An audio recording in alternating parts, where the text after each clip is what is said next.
All right, everyone. I'm so excited for you to be joining us tonight. I'm just going to introduce myself real quick, although some of you may be familiar with me. I'm Nicole, and I am the boss over at NicoleLiloia.com, and I help women entrepreneurs, particularly service providers or creatives who are doing one-to-one services, scale their businesses with multiple income streams. And I've been seeing a lot of patterns in terms of what's working right now to grow your business. And a lot of that is getting stuff done, making stuff happen, and visibility. And that's why I put together this 2-night event, Unstoppable Live, to help you create a bigger business through momentum and visibility.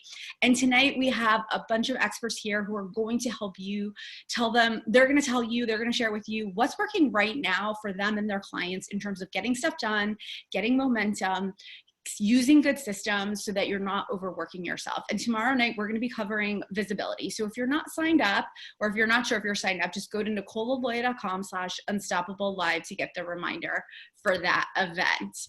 But I'm going to introduce you guys to them. First, we have Melissa Whaley. Melissa, say hey. Hello. So as a CEO and tax advisor, Melissa loves to devote her time to helping those entrepreneurs who describe themselves as not a numbers person. She's on a mission to educate and save small business owners from making preventable financial mistakes, the mistakes that cost sanity and savings. With her husband and 4 children, Melissa lives in Southern California and loves to enjoy the beach whenever she can, Starbucks in hand. And Melissa, I just have to say, 4 kids, working from home, I know that you have to know how to get stuff done. Yeah, it's definitely been a process to learn, but so important. Yes, for sure. Now we have Hope. Hey, Hope, say hi. Hello. Hope is an LCSW and psychotherapist of 16 plus years. She has a private practice in Asheville, North Carolina, where she helps people reduce anxiety and depression associated with relationship struggles. And she is also behind the brand, The Organized Therapist, as a result of seeing others struggle with setting up systems and organizing their businesses, as well as experiencing challenges of her own. She's decided to face their challenges by creating tools for therapists and business owners to help them be on their way to having more time, energy, and resources. And I love that because, I think that so many of us go into business because we're good at what we do, and then we just don't get the systems piece. So I love that you've taken that on to help your niche grow with that and get more organized. Then we have Kelly Morrison over there of thevirtualpeacock.com. Yeah. Kelly loves partnering with other entrepreneurs to support them with their tech support, client care, and online launch marketing so that they can make more leads, more income, and deliver exceptional experiences to their own clients. In addition to her work as a virtual assistant, she also is the leader over at the empoweredva.com and empowers other VAs to create a life and business they love. And you didn't mention it, but you also help people set up affiliate programs, which I love because affiliate income is one of my favorite passive income streams. There's not many passive income streams, let's be real. But like what you hear on the internet, passive income is a bit of a myth, but I do believe that affiliate income is one of the more passive income streams. So you guys, we're here. We're going to be answering your questions. For those of you who are on, please feel free to introduce yourself in the comments. Let us know where you're from and let us know where you're struggling to get momentum in your business, where you're struggling to get some action and struggling to take action and set up systems so we can answer any questions that you have. But for those of you that are on, and I have to tell you guys a bit of a secret, I am not the most organized person. So people think that I have this really organized, systematized business, and I outsource a lot of that to my own project manager to make sure I stay on task. Because truthfully, I can't do it on my own. What are your favorite ways? Melissa, let's start with you, especially with tax season coming up and all the number stuff coming up. What are the best ways you stay organized and not get overwhelmed? One of the things that has helped me a lot is I do a lot of brain dumping on paper first. just to get it all out of my head, because I will, as I go through the day and I'm dealing with my inbox and then dealing with client work and corresponding with clients in different ways, it just starts to build up in my head. And if you try to keep everything in your head, you're just gonna lose your mind. So I dump everything out on paper first, and then I happen to be a fan of Trello for my business organization. And so once I've got it all out on paper, I can organize it into the right place in Trello and keep track of what I need to be doing or what I need to be delegating. Mm-hmm. Yes. And I love that you're saying that, because I've noticed too with like the online stuff, sometimes I like just can't start online. Like I do need to write it down first. And I've done that a couple times recently. And I'm like, why am I not doing this more? Like it just helps me get it out quicker. Whereas if I have to go to like open up a folder or a file or even Trello, which I use Trello too, like it seems harder to me. So I think I love that you identified that step for sure. Hope, what about you? What are some of your favorite ways to staying organized and not get overwhelmed? Right. So I like doing brain dumping too. And I use Wunderlist. And I love the search feature if I don't get it to a place where it's like organized beyond putting the list in the I love the search function. And I try not to get too perfectionistic because I just don't have time to get lost in the lists. Like sometimes just brain dumping it is enough to get my mind thinking about something, and then I can go and do whatever it is. I ask myself a lot of questions and stay in a mindful place about my tasks. So rather than just going in a default way that's unaware, I'll ask, is this the right thing I need to be doing for now? Is it in which quadrant is it in? I don't know if you're familiar with the quadrants, but, is this important and is it urgent, or is it something that's not urgent? Is it something that's not important but urgent, like Facebook? Right. That's a good idea. Right. And I love the mindfulness aspect of it, because I think that it is easy to get into what I call like an anxiety spiral. So like when you're feeling overwhelmed, or even like when you're like setting up systems. And I think honestly, that's why I outsource the systems piece. I could be very perfectionistic, but if someone could like get the initial piece set up, someone like Kelly, an amazing VA, then I can kind of follow along with it. But it's like, I can't, like, I always feel like I'm bad spatially, and I feel like it connects to that. Like I can't see how to get it that initial organized way, but then I can kind of keep up with it. But I love the quadrant idea to sort of assess things and make sure it's even something you should be concerning yourself with in the moment. Yeah. Kelly, how about you? Definitely a project management tool. I've worked with Trello before, and I don't love Trello, but I like list more than visual aspects. I think Trello is probably good, like if you're a visual learner or organizer. I love Asana for their list features. And what I also love about Asana in particular, and maybe you can do this with Trello too, but you can replicate tasks. So say you sit down and plan out, your launch, and you list out all of the things that you have to do. The next time you go to launch, you just go back and replicate that project. So you're not having to recreate the wheel every time. So that's a big one. And I know a lot of times people say, whatever the task is that's stressing you out the most, or is the biggest thing that you need to do that day, like do that first. But I actually find that if I can do a few little smaller things to like feel like I'm accomplishing something, then I'm like, okay, now I can do the bigger thing. So yeah, like it makes me feel more accomplished to knock a few things off the list. Yeah. And this is also something like why I love having a few people on at once, because you guys each mentioned a different tool. Yeah. Trello, Asana, and Wunderlist. And for those of you who are on, I'd love for you to let us know in the comments if you tried a project management or list tool to keep you organized, or if you've been doing something else. But that's what I love about having a few people like on at once for a conversation, because it's so easy to go to one webinar or one training and hear about one tool and think it's like the be all end all. And it just, then you look at it and it doesn't work for you. Yeah. And it makes you feel like really inept. Like, I don't know why Slack makes me feel really inept. I was using it today for a course that I'm in, and I'm like, I hate this. But I think that it's easy to get stuck into one tool, or because you're told it works so amazing. and it makes you not feel good, or it makes you feel disorganized, or then you're not really using it because you don't like it. So don't be afraid to take time. Like, don't get stuck on it, but like take time to look over a couple of tools. They usually have free versions and trials that you could try out. So you can try them out and see what is going to work best for your learning and action style. So I love that everybody coincidentally mentioned a different one. And actually I was using Asana. Now I'm using Trello.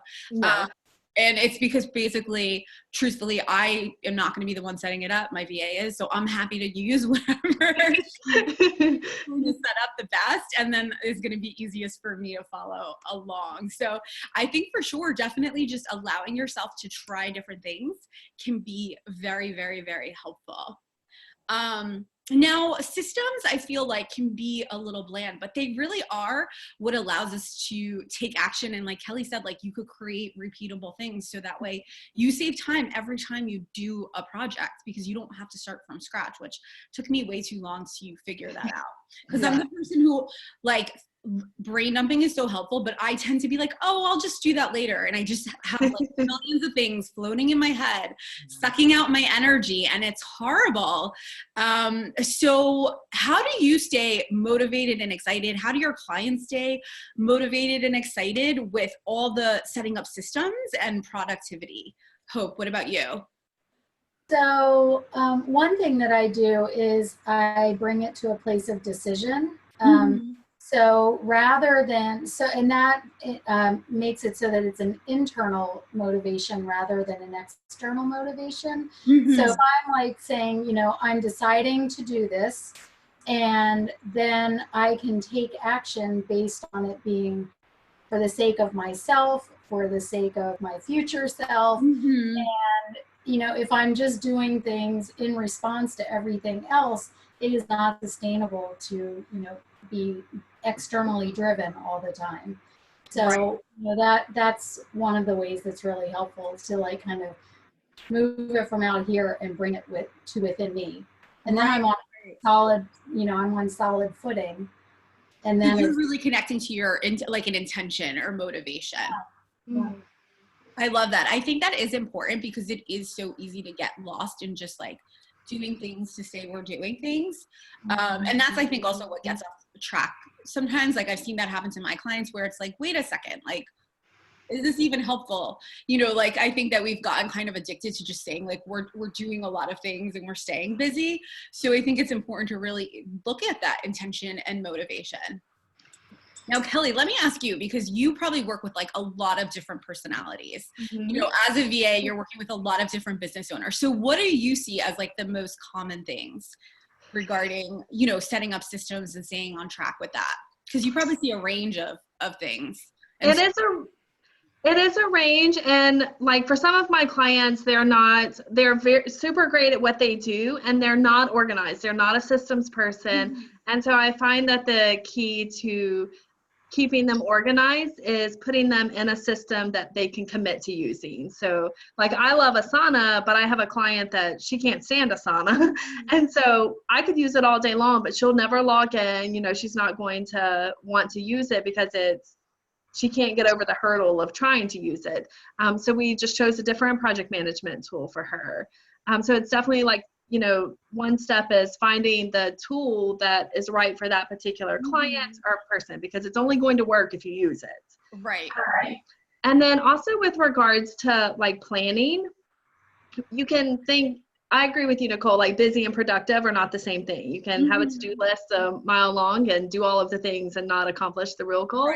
And I know in my own business and for clients, we like to do strategic planning meetings. So for me, every other Friday in the afternoon, I have 2 hours that I plan for my own business. So kind of focus on what I have coming down the pipe and what I want to be working on. But I like having that focused time to do my planning and brainstorming. And then with my clients, we just do like weekly strategic meetings. And then it's a little more helpful for them because they have a virtual assistant, because then I can go and plug in all of the things for them. But it's also nice for them to stay organized with, okay, each week we're going to figure out what we have coming short term and long term. Right. It's easy, I think, to forget about the long-term piece. It's so easy to just kind of get focused on the short term, or just to like stay in the other two and just think about stuff that's like far ahead and like avoid the now stuff. And Melissa, I'd love to know this in terms of numbers, because I just think like this is, you know, everybody's in tax season right now, and I'm sure you have the people who stay up to date throughout the year, and then you have people like I used to be, where I would like the weekend before I was handing them in, which at least I didn't wait until like April 15th. It would be like in February I'd spend like an entire weekend like adding up every expense. So how do you help people get out of the habit? Because now that I've gotten out of the habit, I never want to go. I can't believe I let it go that long. And every year I thought it would never happen like that, but it would just would.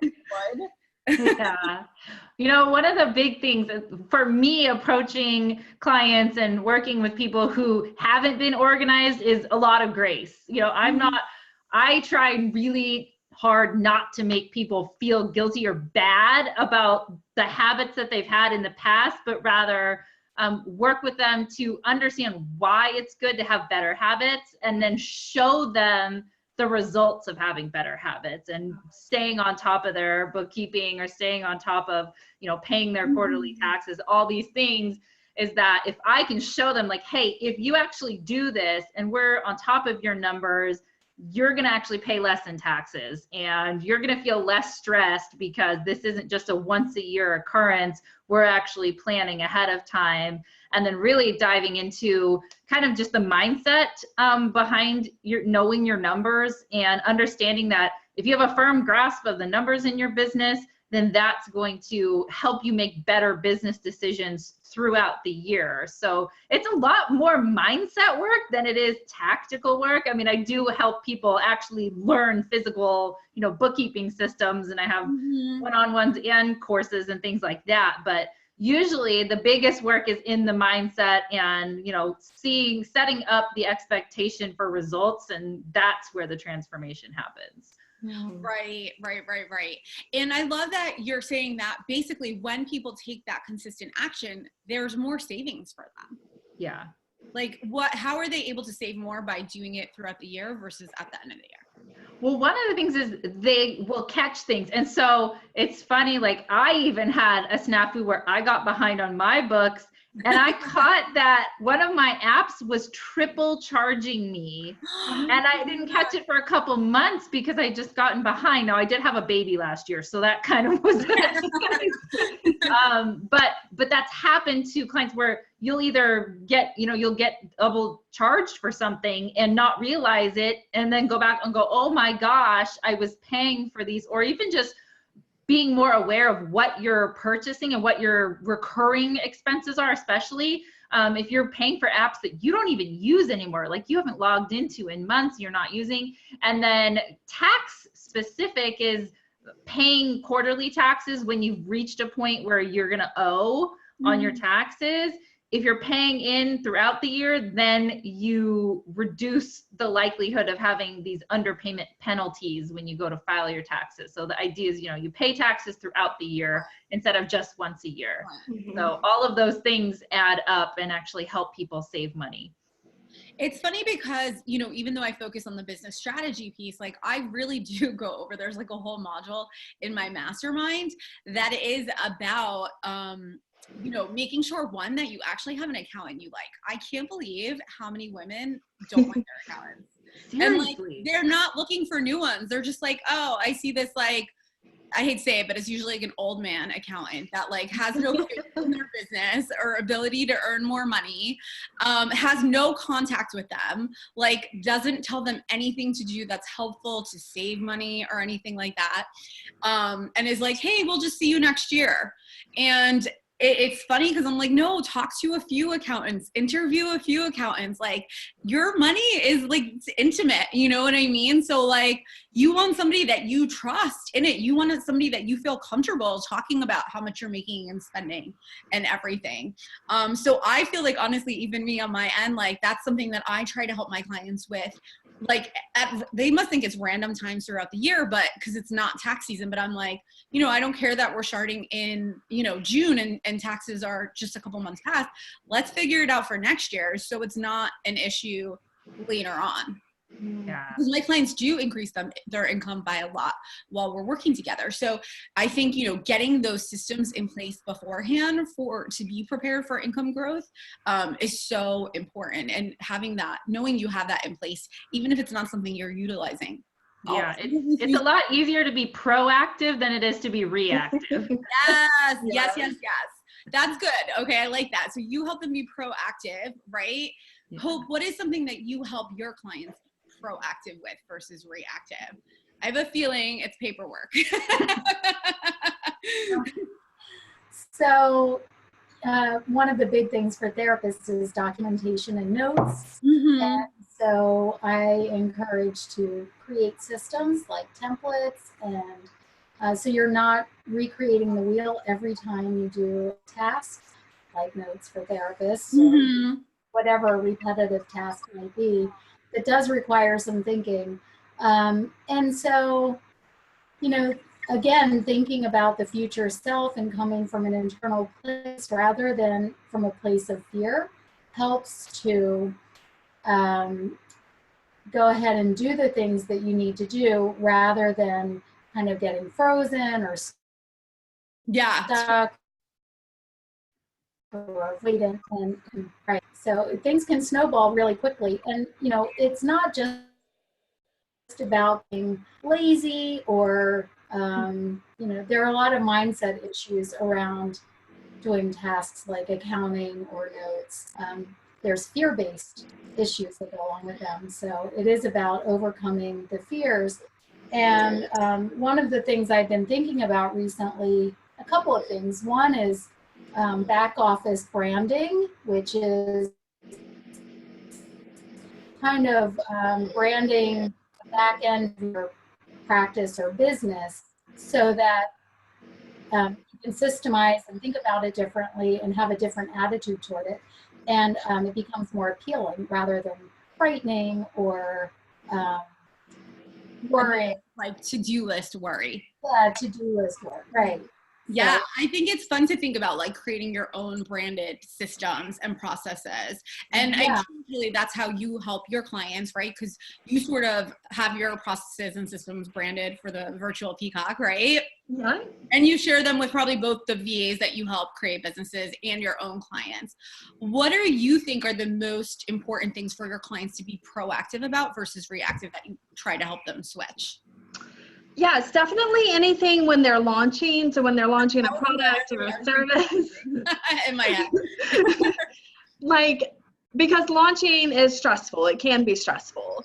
So the more that you can plan ahead and the more that you can take into consideration even the little small things in advance, then it gives you a little bit more spaciousness when you're launching, because like we were talking before this started, you run into tech issues. Right. And it's going to happen. It doesn't matter what you're launching, how many times you've launched, you're going to run into a tech issue. And if you're not having to figure out, okay, what email is going out tomorrow or what do I have to get in place for my webinar, it gives you time to fix your tech issue and for that not to snowball into a bigger deal. So definitely any sort of launch planning, getting ahead on that. And then also thinking one step further past your launch. Okay, the launch is planned and it's going well. What are the next things that we need to do? So don't wait till your launch is over and then plan for the next steps. Plan for that before you ever launch. That way you can just create more spaciousness and more time in your business. So you're not doing things last minute. Right. Yeah. And I love always doing at the end of like a project or launch, like an assessment of like what worked, what didn't, and making notes. Because you always think like that's one of the things that's easy to like float in your brain and like brain it. And I think it's good to do that brain dump at the end, proactively for the next launch, because you're gonna do it again. Absolutely. Most likely.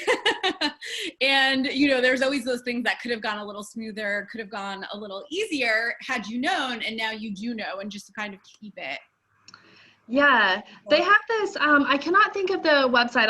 I'll post it in your Facebook group, but there's this website for people that use Asana. You can buy templates for your Asana for people who have created different workflows. So if awesome. Yeah, it's amazing. So like if you post a weekly YouTube video, you could get a YouTube, what do they call it? Workflow, like a YouTube. Oh, right. Yeah, totally. But it's really nice. So and that's a good thing. Like if you think, okay, I want to do this sort of project, go and see if somebody already created the project plan for you. Like, right. spend hours doing something someone else created. Yes, Yeah. Yeah. That is such a good tip at the start of a project, to really just do that and to use what someone else has already created. Exactly. Yeah, and take it and make it your own, but yeah. Yes, totally. Yeah. So in terms of helping people stay consistent and stay organized, what things do happen, right? We do get off track, right? Melissa, you had a baby. Or, sometimes for me, like I get off track post-launch because I'm just like so tired, and then I'm running a new program. So like all that organization stuff, even though that is the best priority, like I can still be like, oh, I'll do it later. Let me rest a little bit. Like I deserve this, kind of like I deserve a good Netflix binge. So when you get off track, or when your clients get off track, how do you help them get back on track, Melissa? Gosh, I think one of the things that is important for me is kind of looking at the whole situation, go, okay, what is the most important things for me to take care of now? And I try to prioritize, people over anything else. So I want to make sure I'm serving my people well. And because I'm an extrovert, and that tends to be the most rewarding thing for me. So if you're just like really behind and you're feeling so overwhelmed, it's like, okay, what thing am I going to do that's going to give me that feeling of reward? I'm going to feel good and get me kind of motivated to keep going. So mine is, people work, and that gets me energy. And then I'm kind of like, I'll get on a roll. And honestly, I will just, if I need to catch up on things, I'll set aside, a day, and it may be a Saturday afternoon that I just communicate with my family, like, hey, I'm doing a catch up day.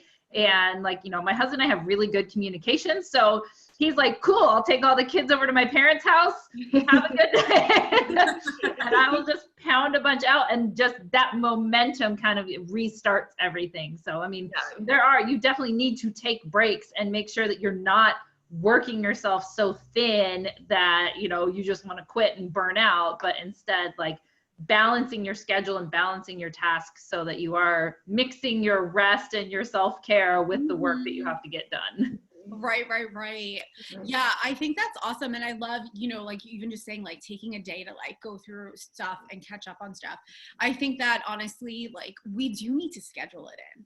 I think that there's a lot of things we think will just happen. And sometimes you really do need that extra time on a weekend, because you'll feel so much better. Like people hate to give up their weekends, or they're afraid to say, but I really do think it is like the self-care that we don't talk about, that it is like more self-care to take that day and clean up everything and get back on track, rather than kind of take the day for a Netflix binge and like, I'll take it all. And it's like, I'm too stressed, right? Yeah. And it is really looking at what can get you back on track. And I think sometimes the stuff that gets us back on track is uncomfortable. Oh yeah. Absolutely. It's the stuff that you've been putting off and piling up on your list. Right. And I like that you said that about the grace before, because I do think people immediately like get judgy of themselves, and then that's where they sort of disconnect and go for Netflix. They're like, they get so upset.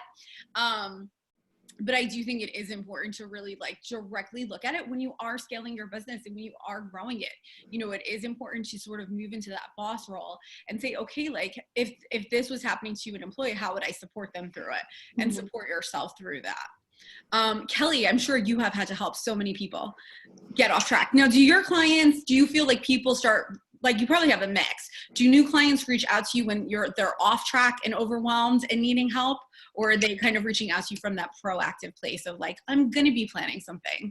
So usually they're reactive. And in the VA world, they say, by the time that you go to hire a VA, you needed one a long time ago. Yeah.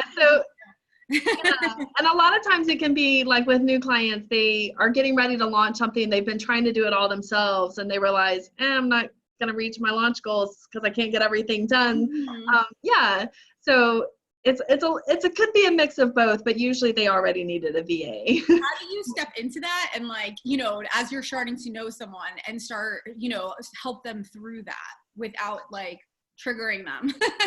Yeah, so it's a little bit of hearing like what is their time frame for wanting to get their launch done or their project in place, and also taking a step back because they may not concede that it's unrealistic, or they may feel sometimes that, oh, I don't think this is realistic, and it is if they put a plan in place to get all of the things done.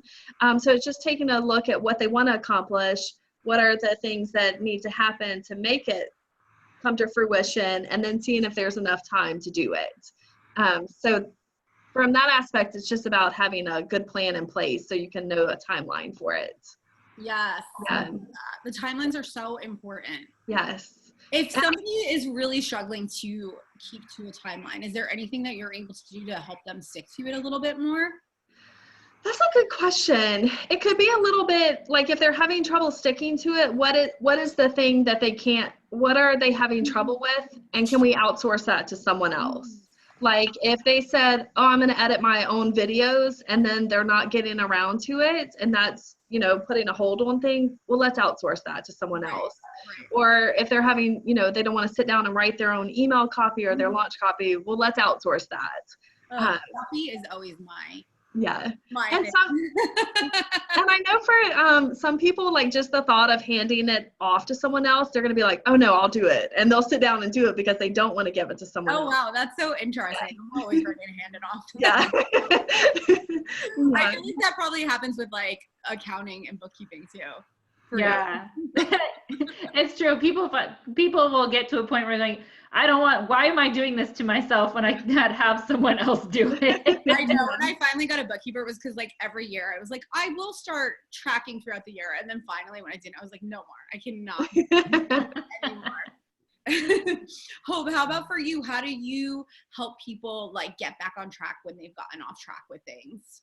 So start today with your routine, and then circle back around and make a plan to do the backlog of work. And I love that, because I think people get more backlogs because they're worried about the backlog, and then it just keeps piling up because they're not starting fresh. So I love seeing that, like, start your habits fresh and like work on the backlog a little by little. Yeah, and then you can create a plan, and you're not spinning out of control with the present stuff by attending to the backlog. So what do you recommend for people who tend to be really hard on themselves when they get off track?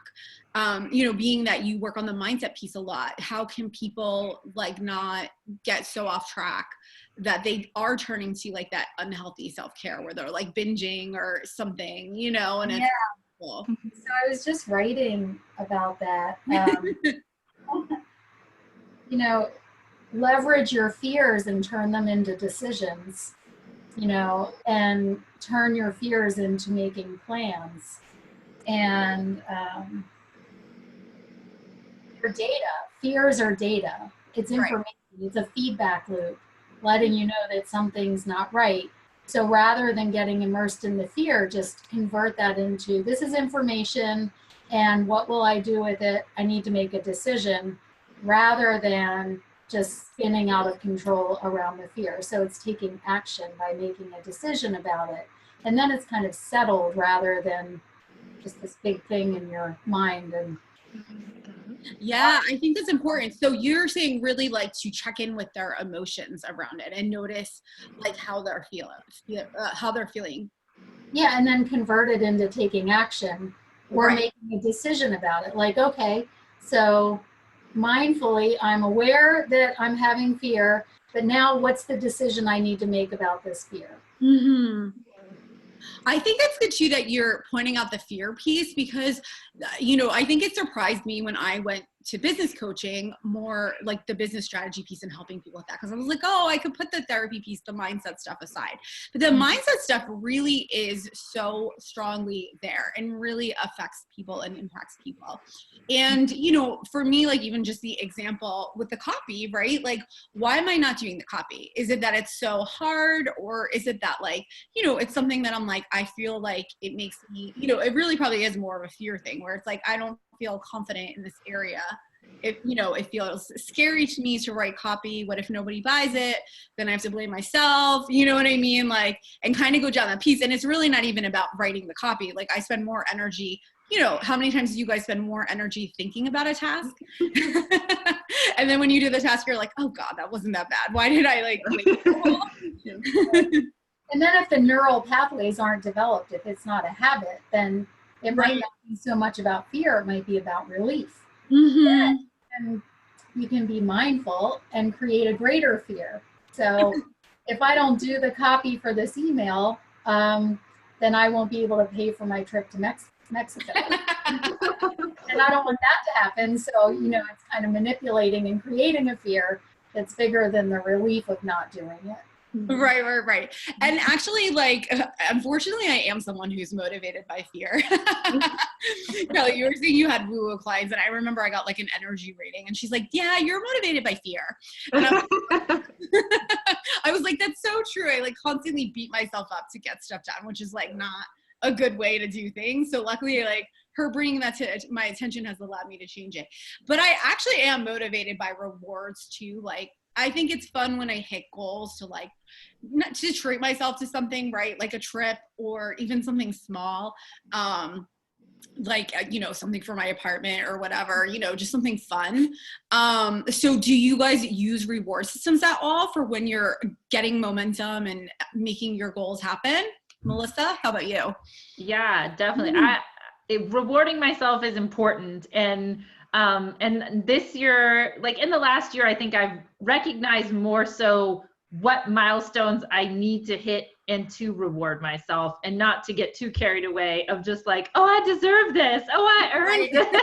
But actually setting like specific goals or specific things of like, wow, you worked really hard this week. You got all of your work done. Like, today you are going to, go get a special coffee or go hang out with a friend or, do something like that. Or, like our whole family is going to take the day off and go do a trip down to San Diego or something fun like that, where it's more of you set a specific goal and don't just get caught up in like, oh, I've worked so hard, I deserve this. Right.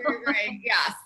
I've worked so hard. No, like I get to order takeout. And like, no, I think it's good to like really choose it in advance. Kelly, how about you? Do you do that or help your clients like set up reward systems? Yeah. So for me, in my own business, when I'm working on my blog, so I have to, it takes a lot more time than I guess I thought it would. So what I do is on Wednesday mornings, I go to the coffee shop and I'll drink a coffee that I wouldn't go get this every day, but I'll go get the coffee and drink it while I work on my blog. And it feels a little, as silly as it sounds, it feels special to be there at the coffee shop working on my blog. Like, that's my blog time. So that's just kind of a weekly little small thing. Yeah, and I love turning into like a ritual. Yeah, it's a ritual. That's a great way to put it. Mm-hmm. And I did launch a few weeks ago, or relaunch these templates that I have for people that want to like launch their own affiliate program. And there were so many pieces that went into it. And I said, oh, when I sell the first one, after I do all of this work, I'm going to go buy this wallet that I wanted. And so I sold the first one and got the wallet. So it felt like a nice reward, but I don't feel like, for the others that I sell, that I need to go buy something each time. That would be I know, right? Ridiculous. That would be the whole purpose. Yeah. But it's fun, like, I think when you get to like a certain amount, like I remember when I had my first 10K month, like I was like, and it was literally like a $20 necklace. It was like nothing huge, but it was just something that like became symbolic rather than something like I could just purchase any day, Yeah. So I think it's fun to do that. Hope, what about you? Any reward systems you put in place for yourself? So last year I did habits every month. I did one habit per month, and I literally got my start. Work. I used to use that when I would go to the gym, and it like definitely made me put the sticker on the calendar. Yeah, and also taking note, like noticing space and and that, hey, I just created space for myself. Oh, it feels really good. To have my things complete. And when I look at like my master my calendar for my health record system, and I'm keeping up with things, and I notice that I'm feeling good about it, and just pausing to assess not just what I have to do or the reasons I should do it or in what order, but also assessing the success and how it feels, so that I can I love that. And I think it's good too, like, to get out of your own space sometimes for that. Like, Kelly, you said you were going to the coffee shop, and I actually too, like, this past year, I restructured my schedule. I was always having clients on Mondays, and I was like, Mondays and Tuesdays were like my big client days. So by the time Wednesday came around, and I'm an introvert, I was like so drained, like energetically, that like I was like, I would end up wasting Wednesdays. Like I'd be like, oh, I deserve time to like whatever, do nothing, because I worked so hard to pass. But then like my stuff, like my systems were falling apart because I couldn't keep up to date with my things. So, and like the thing is, I always show up for clients. I love my clients. So like that wasn't an issue. I would never not show up for them. I only don't show up for me and behind the scenes. So I reversed it. I switched my day to Monday. So that way, like right then I could get a head start on the things that I needed to get. And it wasn't like Wednesday being postponed to Thursday and Friday. Yeah. And I did the same thing where I started going to a cafe too, because also like then I ran into the risk of like Monday turning into an extended weekend day, like being at home, like, you know, staying in my sweats too long. So like, then I have to like get out of the house to like go to the coffee shop to work. So I think too, just trying things like switching up your environment can help you create new systems. Using things like stickers to just kind of reinforce that you're doing it is really helpful. It's so funny because I was like, I moved last year and I was like, is my sticker collection? Stickers, you're never too old for stickers. Never. I can really use this for some of the habits I'm doing. And actually, I used to have two.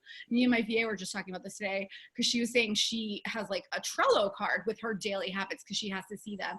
And I actually literally had like a full spreadsheet with like check boxes. And it just feels really good to like visually, you know, and I think people need to pay attention to how they register, how things register with them, how to reward them.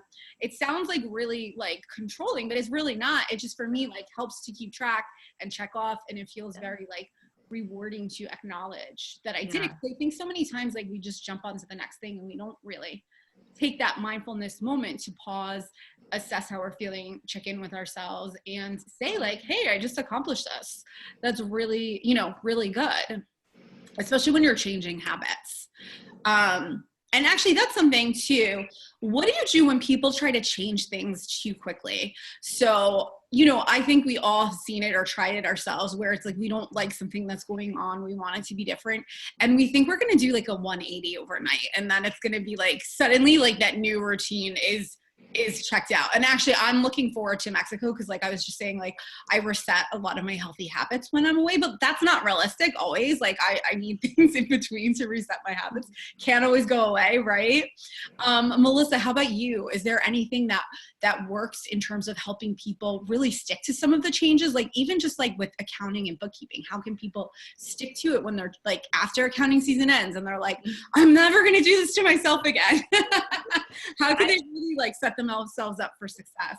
I think one of the most important things is accountability, and not just self-accountability, but external accountability. It doesn't have to be a paid person. It can be, you know, a colleague or a friend or a family member, but just knowing that you have someone else who's going to check in with you, not like be a, you know, slave driver or anything, but having someone check in with you. And I have, you know, different things set up with my clients where I will check in with them and just, you know, even if it's just an email, hey, how are things going? Have you kept up with things? What questions do you have?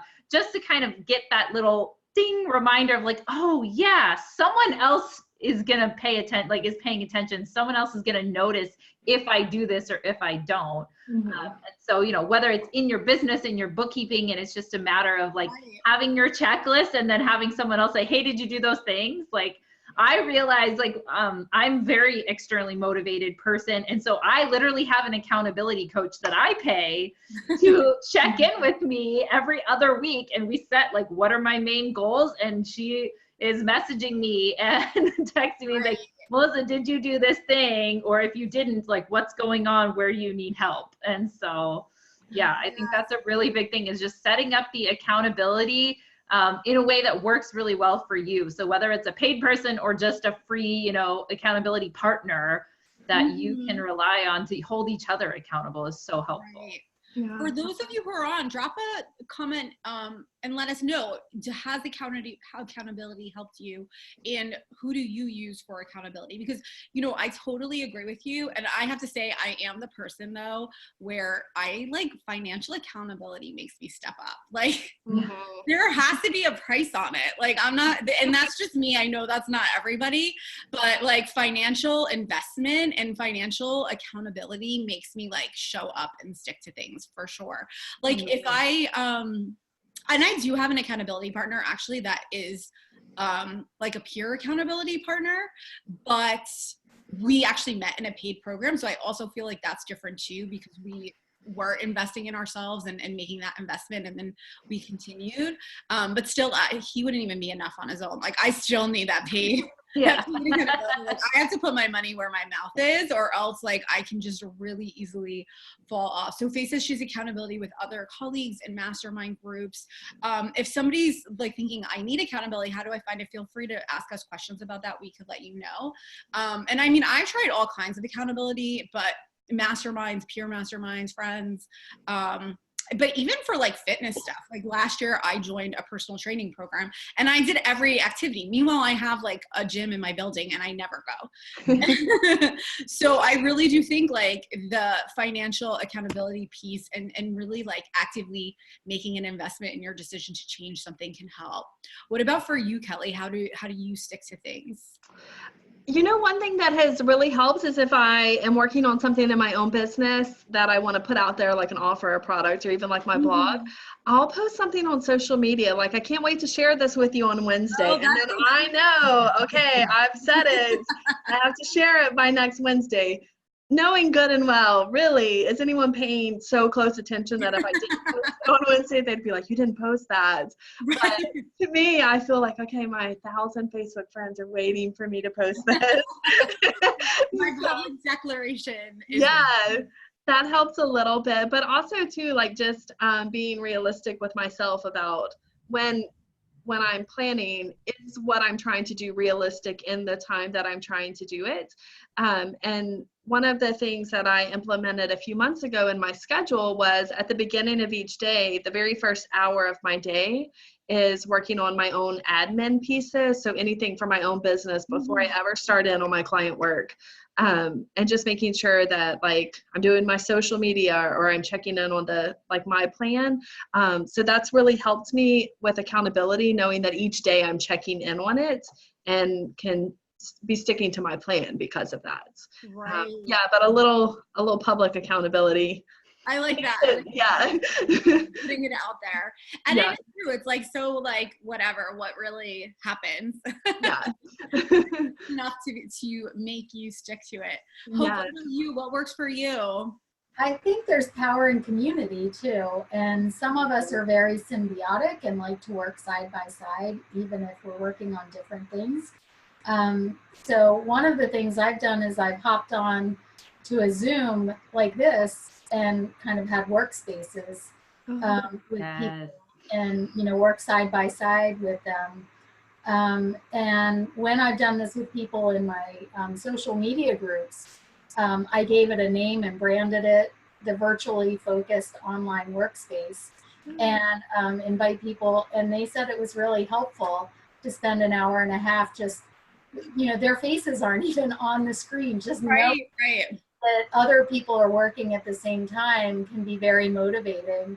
And so I found that to be really helpful, to join with other people. And I'm just thinking about it too, like maybe having themed workspaces, like, you know, we're going to do our bookkeeping once a month.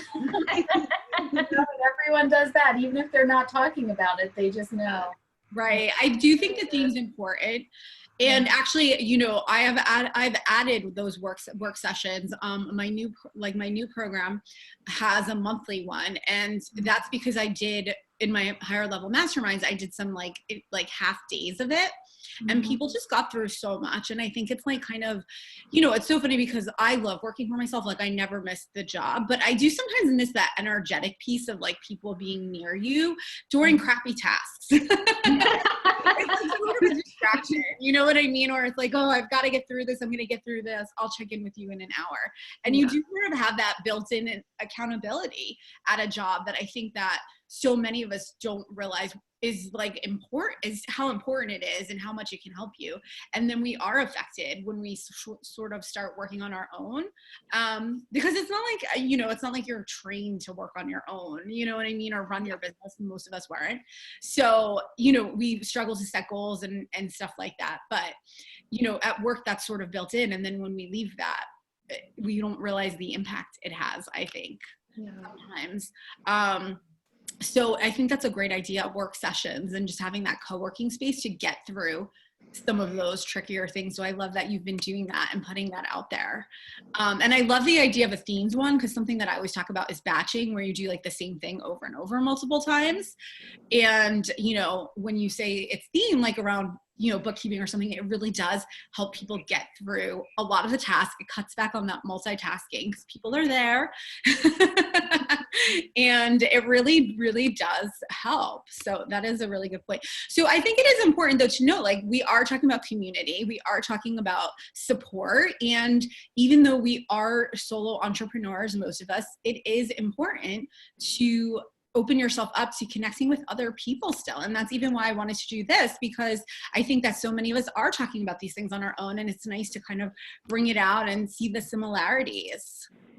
Totally. Let's talk about a topic that I always get asked about, which is automation. And let's start with you, Hope, because you were talking about your templates, which is a form of automation. So what else do you like to automate? What do you recommend other people automate? Automate yourself with habits, right? Right? Yes, exactly. Automation is habits. I love that. I never even like thought about it like that. Yeah. Yeah. Do you have like a morning routine or anything that you automate or create new habits for right now that's going really well? Yeah. So right now I'm on a magnesium protocol. And that's important too. You know, you need energy to be able to do tasks that you need to do. And so I realized that I was running out of steam, and I looked into it. And so anyway, it requires taking the supplements at the same times every day. And, you know, there's different times of the day to take different pills. And so I have a list, and it's kind of becoming automated at this point and becoming a habit. But it can be anything. One month I did hula hooping. One month I did my bookkeeping. Another month I made sure that I stuck to my a session agenda for my therapy sessions, so that, you know, it went in an order. And then before you know it, it becomes automated. And then you yourself are automated, and you don't have to think it through every time. Right. And I love that, because, you know, I think a lot of people think you need like fancy tools and stuff. And like, you know, it really is just doing things a certain way repeatedly, and you'll start to save energy. I always talk about decision fatigue a lot, you know, like, and I think that what you're doing and what you're recommending people do really cuts back on the decision fatigue, because it's just doing the same stuff in order. And then we don't have to think about like these minor things, overthink these minor things and zap our energy. Right. And I love the templates too. Templates for anything, you know, or repeating the Trello Asana list too, so that you have everything right there. Kelly, what about you? Yeah, so for me, I don't do a ton of like tech automation in my own business. There are things that like I have to do on a repetitive basis. And what I found most helpful is that I put it on my calendar. So I might have a task for it in Asana, but if it needs to happen at a specific time of the day, I set a calendar, a task in my calendar for it. Then I get the reminder and I do it right then and there, which is great. And then there are emails that I send out each week to my clients, and it's the same email each week, maybe with a few things tweaked. But I just save those as canned replies inside of my Gmail. That way I'm not having to retype them every time, and I'm not having to go and find the copy and paste it into a new document every time.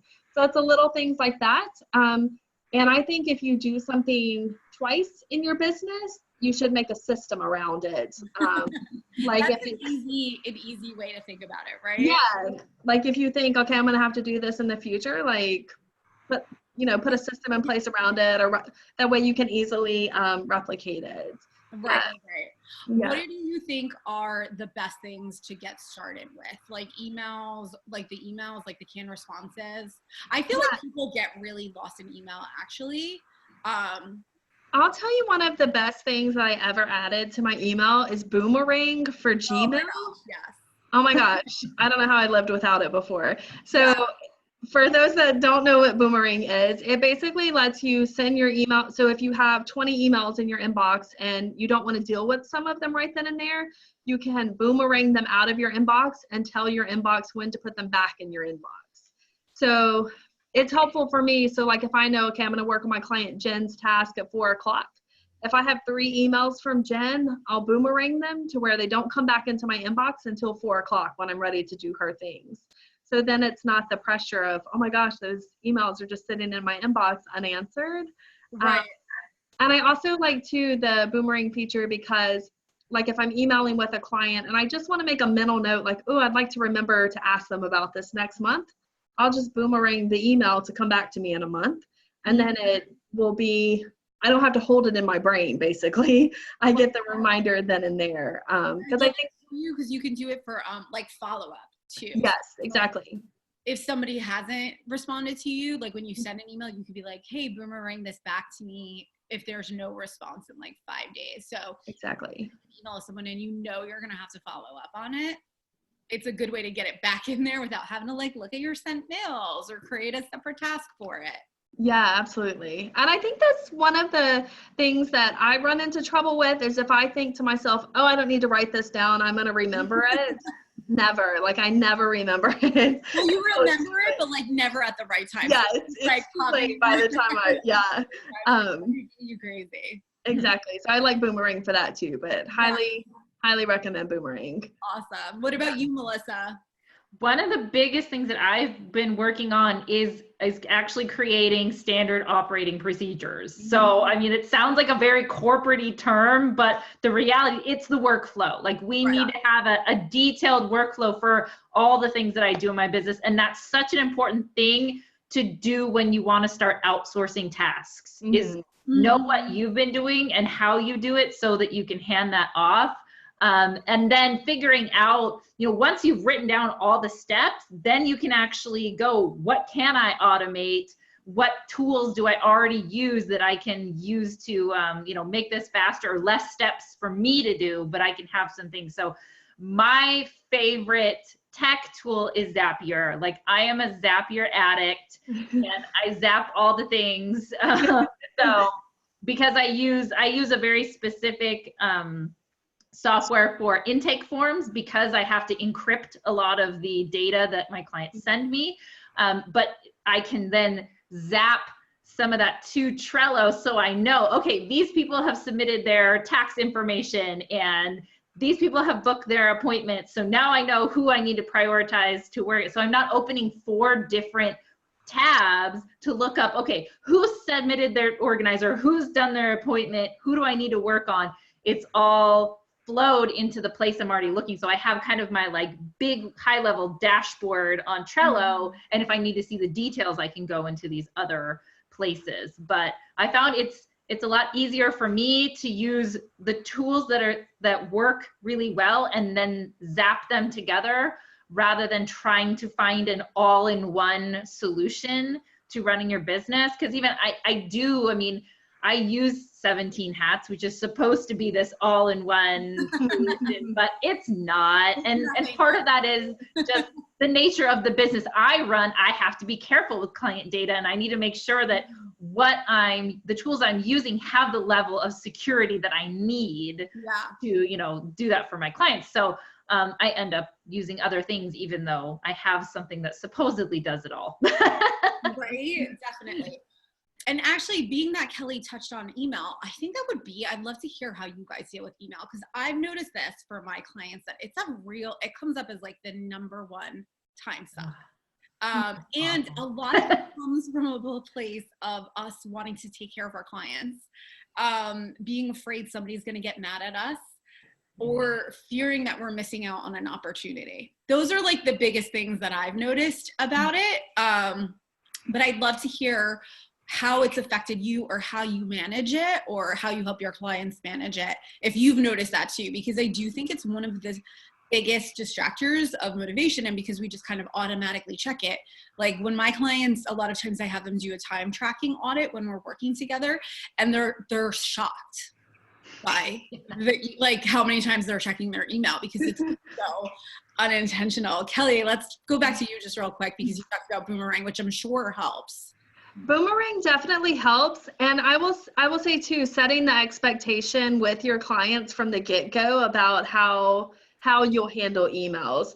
So one of the mistakes that I made when I started my VA business, because I didn't have very many clients at first, when a client would write in, I could respond back right away because, they were my only client. So but then when you have more clients, it's not realistic to do that. So I think number one is just setting, like being straight with your clients about, I'll get back with you the same day or within 24 hours. And then also too, one of the things that's helped me is I don't check my emails outside of my business hours. Mm-hmm. And if I do, I leave it in draft until it's my business hours, and then I send it, because I don't want to give the impression that they can reach me outside of business hours.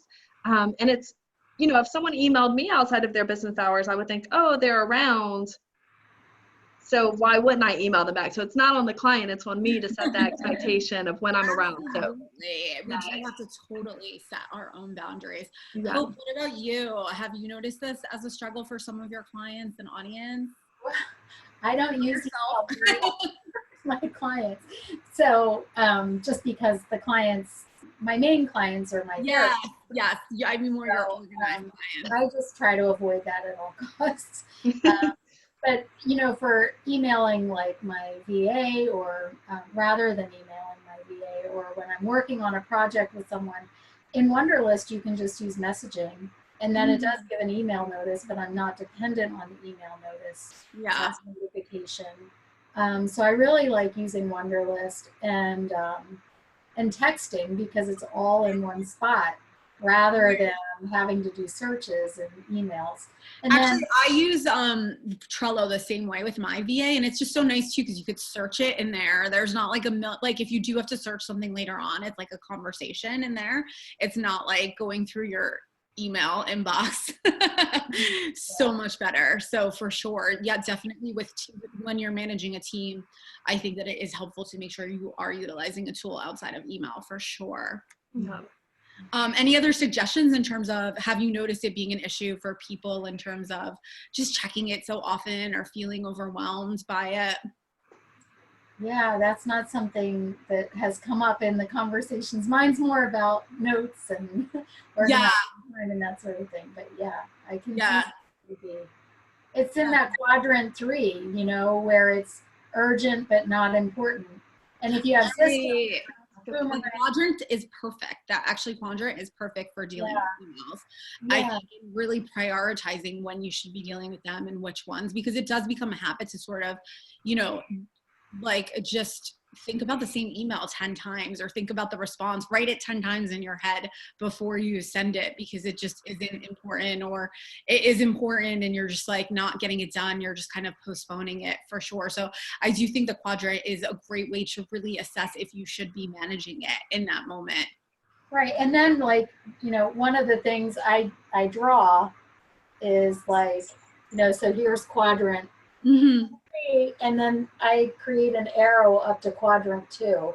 So how can you bring it to quadrant 2, right? So developing a system would help you to not have to check it in the quadrant 3 world or realm, but if you have a system, then you can just do it in a way that isn't urgent, right? More purposeful, right? So like using systems or setting time limits, something like and I think even maybe setting like a scale, like for yourselves, like how urgent is it for me to respond this on a, you know, scale of 1 to 5, where is this right now? Because I do think we have a tendency to kind of over exaggerate the importance of certain things or the urgency of certain things.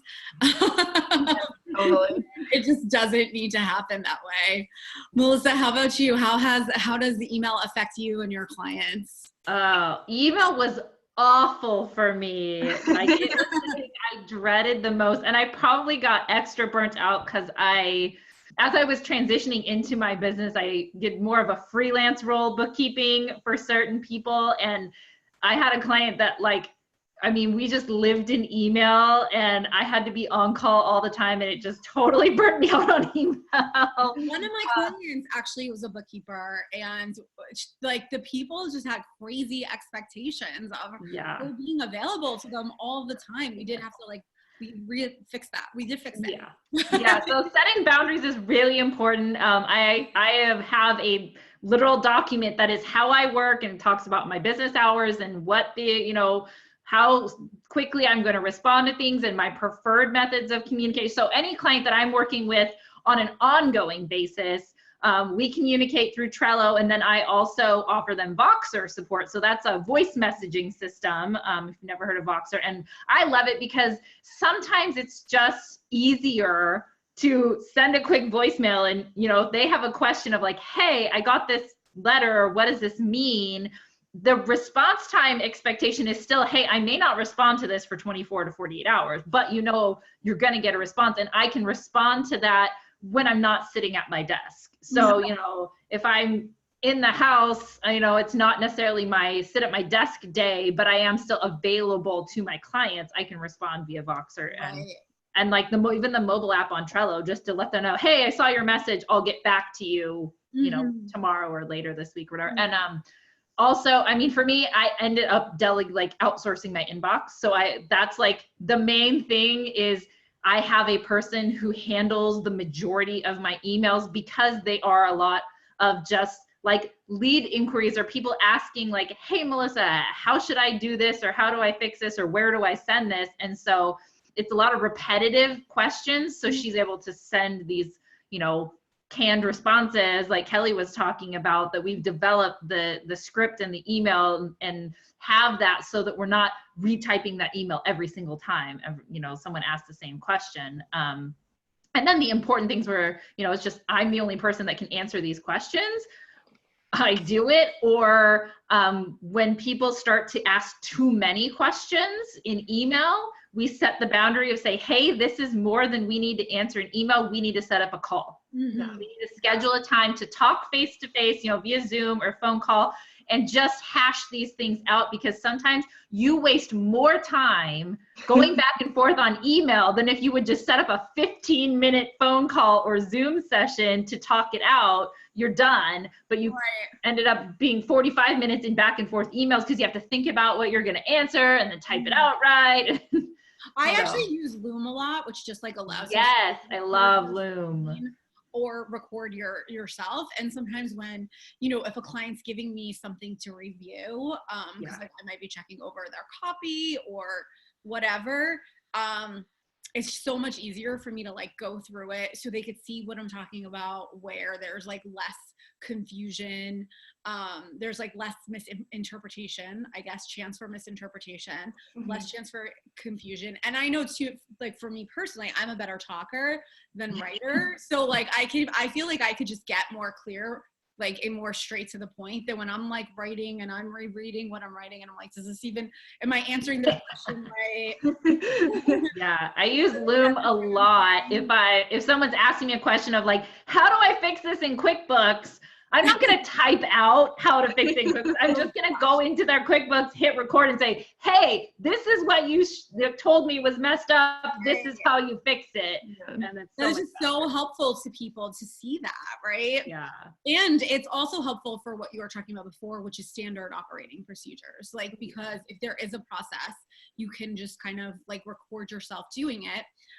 Tons of my clients have started using it for their own teams, their own outsourcing, or their, or client staff themselves, because it just helps them show processes so much smoother. And then you can actually have that video saved if you're teaching someone a specific something, and you don't even have to, you could reuse the video. Yes. So you guys, so the themes of the night are reuse, right? Reduce, reuse, systematize, make templates, the quadrants. I love that one because I do think it's so important. I think we are in like automatic rush mode, automatic everything's urgent mode. And I do think it's really important that we start like pausing, not stopping completely always, but pausing and saying like, what should I really be working on right now? Yeah. It sounds like it's really important to assess priorities and just check in with ourselves. If anyone has any questions, feel free to drop them because we'll be wrapping up. Do you guys have anything else that you feel we've missed or want to add anything that you guys have thought about? I feel like we've covered so much. It's been so helpful, even for me. Yeah, I feel like I've learned so much from Melissa and Hope. Yeah. Yeah. So what are you hoping to improve in your business this year? Is there anything or any theme you have for this year in your business that you're hoping to kind of improve or make better? Melissa, how about you? You know, I'm continuing to work on those standard operating procedures. That's been a big one. And the other one is really like batching and blocking my time and being more intentional with my schedule. And part of that is me being a work from home mom and having so many kids and needing the support of childcare. I've really focused on these are my work hours that I'm at my desk and focused on things and getting things done when I'm there. So knowing this is work time, because I think when we don't have the schedule support, you know, if we have a lot of stuff going on in our life, whether we're parents or not, if we just got a lot going on in our life, to look at our week and say, these are the days that I'm going to focus on these types of tasks, it helps you to not have to be constantly switching mindset or like focus mode of like, oh, client work, or like, oh, wait, I've got to go do this email. Oh, somebody just sent me a message. Let me respond to that. Like, again, we don't have to live our lives in reactive mode.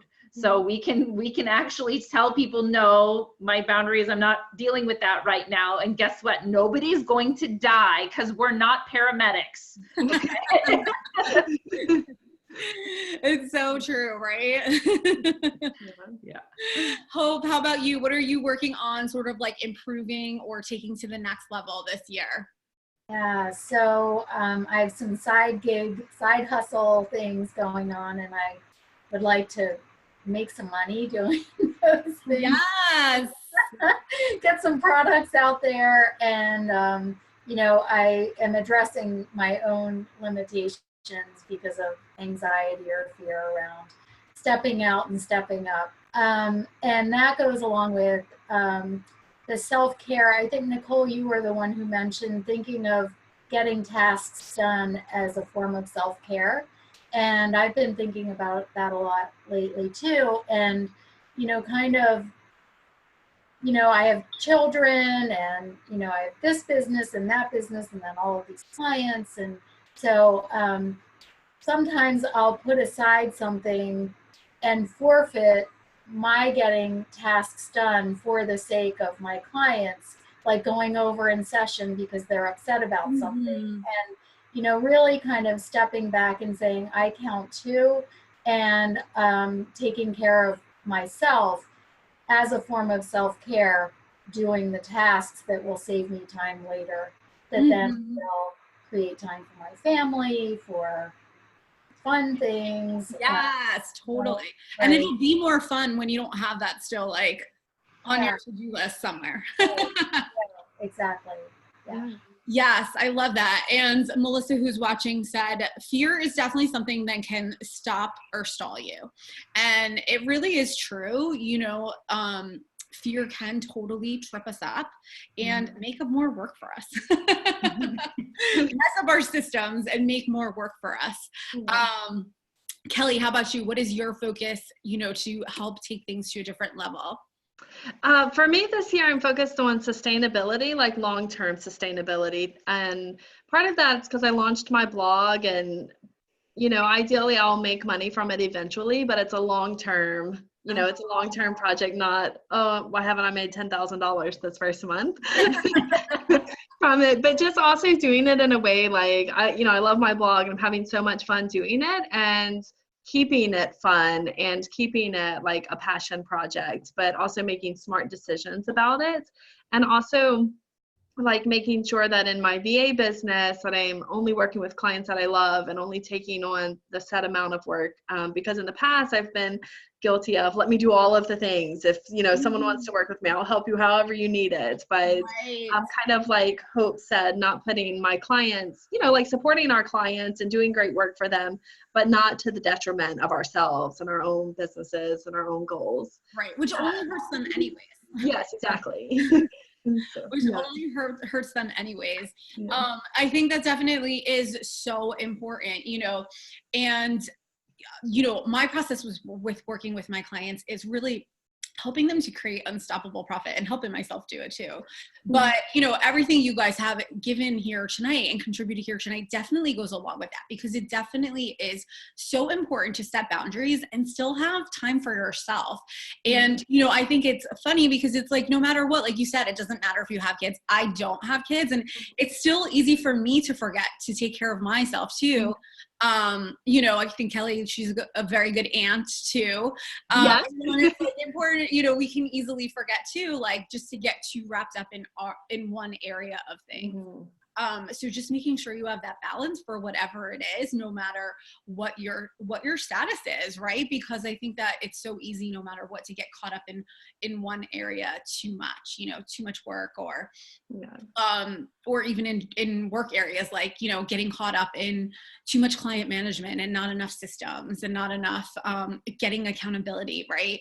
So just kind of making sure that you really are using the quadrant and seeing what's urgent, what's important in all areas as you move forward is really what's going to help you take consistent action, is really like those small wins, getting stuff done, small chunks of stuff done consistently, all the time versus, burning out over big projects once in a while. Yeah, totally.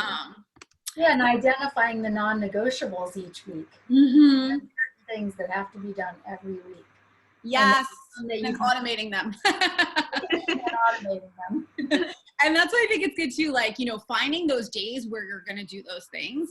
And if you can turn it into self-care by going to a coffee shop, or maybe for you, maybe you do work out of the office a lot of times. So maybe it is working at home those days during it. It could be like whatever you view it to be to make it a little bit more rewarding, I think too, because I think that we have a tendency to like make things like feel like things need to be hard for us to get further along. Well, thank you so much, everyone. You guys check your email, follow up. I'm going to send over some awesome bonus gifts from the host so you can learn more about them.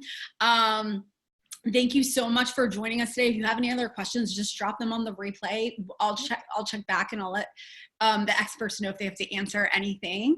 Melissa, Kelly, Hope, thank you so, so much for being here tonight and being a part of this. I really appreciate it. Yeah, this is great. Yeah, hope you guys all have a good night. I will be in touch. Yeah. Thank you so much, everyone, for joining us. Yeah. Bye. Bye, y'all. Bye.